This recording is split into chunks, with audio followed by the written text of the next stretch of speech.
hammering down this hole. Well, after that, these people had all sorts of trouble with the Bigfoot. In hindsight, they figured out that there's caves in that area, and when this jackhammer went through, they must have flooded a cave that these Bigfoot lived in, and they were pissed. I would be. And they started, yeah, and we had a lot of photos of what they did, tearing up doors, and they did stuff to the cars, and they, got into a house, and they did all sorts of things. We eventually went out there another time with a woman who was quite good at, like, telepathically communicating, and she went out to where the pond and the dam are located, and she began to communicate telepathically that wasn't intended, and all this kind of stuff. And the real problem stopped. And the woman who eventually moved out of the house because she and her kids were real concerned, she came, but she would check the house every day anyhow. And she went after that. At the front door, there was a piece of burlap that had been shaped kind of like a 5-year-old might attempt to make a basket. And there was a couple like shiny objects or something inside it. It had been left as a gift. Oh, wow. Like a peace gift. And so this is why I'm not going to instantly buy that all Bigfoot are bad. And like I said, I would be pissed if somebody had flooded my house. And but we got lots of good photos, and we got hair samples, and you can see all that with the story. And if somebody's interested, again, just type in Valley of the Bigfoot in the search bar, and you should be able to get right to the story. Oh, wow. So, changing a little bit from the Bigfoot, you mentioned that there are ETs that are on our Earth. Basically, they're supplying our government with information, and in return, we're basically turning our heads while they abduct humans for whatever they want. That's what I've gotten that from different things, but this thing about the people being abducted in the forest and the children being taken, that's rather recent. It wasn't that long ago that we posted that story. I think it's, if you go to, let me open up something here and give you good directions. Okay. Hold on one second.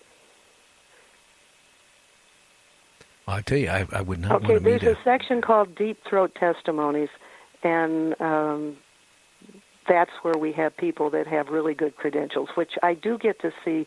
I meet these people. I get confirmation that they're real, but for one reason or another, we can't identify them by name on the website. Yeah. And that's what the Deep Throat Testimonies are devoted to.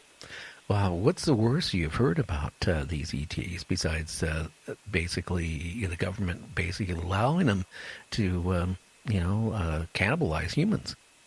Well, this is kind of an old story, so I'm not really telling you something that, hasn't been out there for some time. Let's see here if I can get it straight. It's been so long ago. The ETs were talking to one of our presidents, and there were a group of what I would call good ETs that said that they would be helpful to us and help protect us and the planet, but we had to give up our nuclear, weapons. Now, this president was President Eisenhower, who was also a general, and this was after, the wars had ended. So he wasn't about to agree to that. So he was then contacted by a different group of ETs, and that's when negotiations began to evolve. And he agreed to allowing humans to be abducted for study, and he thought this would only be done to a limited number of people, and in exchange we would get technical advanced knowledge from these ETs. Well, that was agreed upon for a while, but then the abductions and things really got out of control. What I'm telling you about the ones that are called the dominators, that even takes it much further, a much, worse stage. These people these ETs are described more like a more terrible form of reptilians. Oh, that is scary. You know, hey, you remember back in the '60s, Twilight Zone did a series where a UFO landed and the aliens, acted, like they wanted to help man, and they gave, the scientists a big book, and they couldn't. It was in a language we didn't understand, so they tried breaking the language. And meanwhile, they kept saying, we want to help mankind, we want to do this and that. And all of a sudden, like, instead of going to the airport and seeing airplanes, you saw UFOs. So all these people were going on trips to this planet, right? Well, as this one scientist, he was selected to go to that planet, is getting on the spaceship. One of his assistants come running out, and she said, hey, don't get on that ship. We broke the code. To serve man is a cookbook. And that stuck in my mind because, you hear about abductions and, it maybe even back in the early 60s, people were realizing. Somebody knew something, right? Yeah.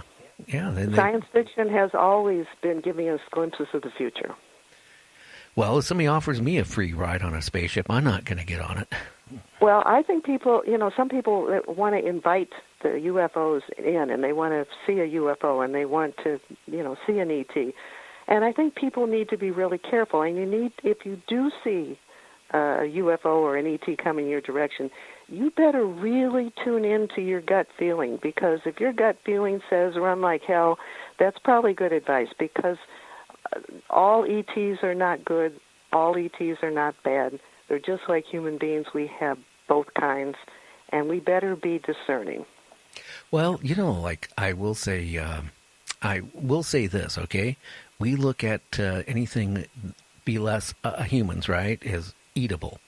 So I hate to say it, if you got a alien, right, from a different race that is 100,000 years or 10,000 years or 5,000 years ahead of us, they could look at us as nothing more than how cattle. As cattle. Seriously. In fact, this man that with the high security clearance, he said that those particular types of ETs refer to the Earth as the farm. Oh, yeah, well, yeah.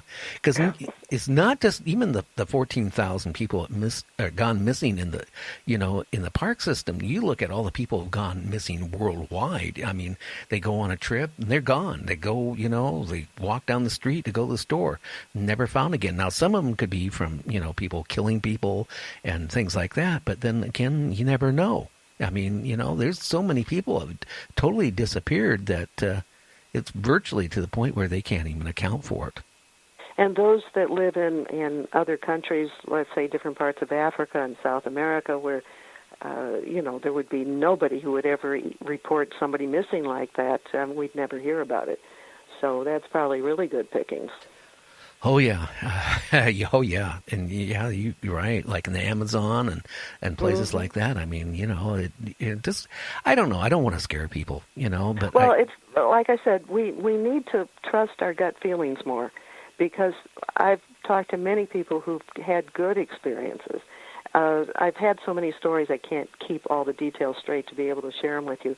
But one man and his buddy went down to one of the ruins in Central America. And after the tour was over, they didn't leave with everybody else. They hid out. So they spent the night in the ruins where you weren't supposed to stay. By doing that, they saw some ETs that look human that, were there by the pyramids in the middle of the night. And if they hadn't hid out like they did, they never would have known that. But they said they looked very human. So, and he said they even walked by him and kind of nodded and kept on going. Oh, so I wonder what they were doing. I don't know.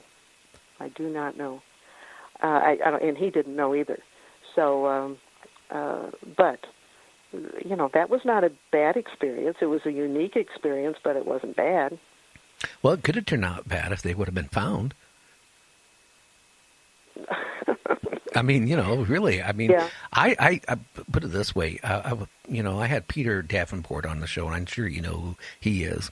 Right. He records. Yes, I know who he is. Yeah, a fun guest. And, I also had a kind of a UFO or something back in the mid-'70s. I was coming back from New Bern, North Carolina. I worked for a place called Clark Boat Company. And I decided to come back home. And I was going through New Mexico. And I was like speeding, because there was no speed limit. So I was probably doing 90 to 100 miles an hour through the desert. And all of a sudden, the whole area in front of me and the side of me, inside the car, all lit up, and my wife was panicking. I figured, okay, must be a helicopter, because maybe the way I'm driving, So I pull off the side of the road, and I got out, and it was a blinding light, but I didn't hear no helicopter. I didn't hear anything. I mean, I heard nothing, and then instantly it was gone. And, Peter told me he's had thousands of reports of stuff like that happening that way.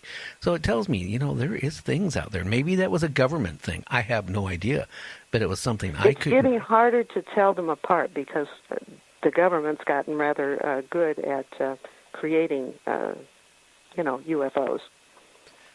Well, I don't know if the government's ever going to admit there's UFOs or not, but I mean, it's strange, Mary, that in the last year they've come out like with the fighter pilots in the Navy encountering a UFO and releasing some of that information and some of the video.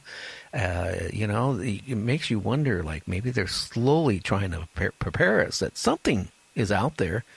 And then you have the Secretary of the Air Force here a few months ago said, hey, our next war will not be on Earth, it'll be in space. And you can take it two ways, okay? Maybe we develop certain type of missiles and spacecraft and we fight against another country out in space, or maybe we're going to fight against aliens. I have no idea.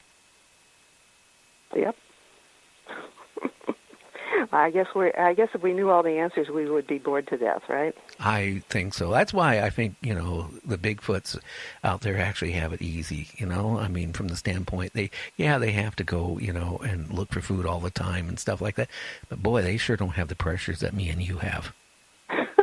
Because we know too much. Yeah, sometimes I wish I didn't know what I know. Doing this type of show, I get guests on all the time, and then sometimes I'm done with the show, right? I go to bed and I can't sleep. Well, if it's any comfort to you, I'm a short-term pessimist and a long-term optimist. I do not think the world is going to end. I do think that we will. We've been going through an awful lot for a bunch of years. I don't think it's going to let up anytime real soon. But if we pay attention, we'll get through it. But most people ignore things. Like, I'm sorry, the people that are continuing to build right on the beaches, or people who develop an entire residential community right on the edge of the most active volcano in the world, where is the common sense? Well, especially when they start crying and saying my house was absorbed by, the lava. Like there was a lady in Hawaii the other day on the news crying that they just lost everything they had. Well, why would you have a house there? Seriously. I know. See, that's not making sense. We have to be sensible. I mean, it's pretty hard to be protected if we don't operate any common sense. And there's certain places we just shouldn't be living.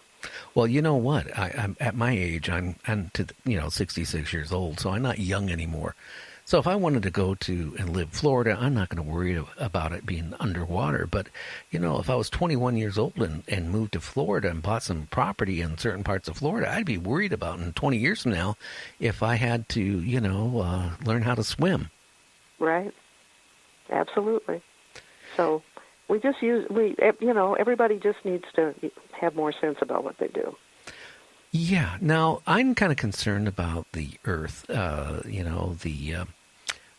wobble of the Earth, what's going on with that. I'm kind of worried about polar shifts, magnetic reversal. I'm just wondering what that will do to, I think our electrical system in this country and probably Canada and probably 3/4 of the world, would probably be gone. Probably. And I have a couple reactions to it. One, we're long overdue for a polar shift. I mean, it's been 780,000 years since we've had one, and